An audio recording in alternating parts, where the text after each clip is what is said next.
Has someone told you something that still bothers you today? So, 3 years ago, my mom was lying in a hospital bed, and the doctor said she didn't have much time left. She was barely conscious, but then she grabbed my hand with more strength than I thought she had left and said, "I need to tell you something before I go. You were never supposed to exist." I froze. Like, what? I laughed nervously and said, "Mom, what are you talking about?" But she just shook her head and muttered something I couldn't hear.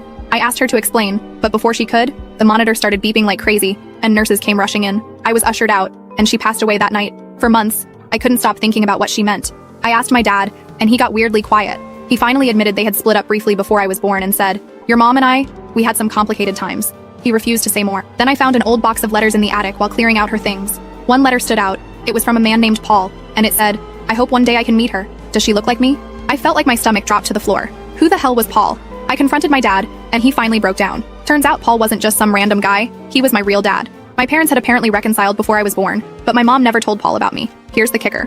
I found Paul.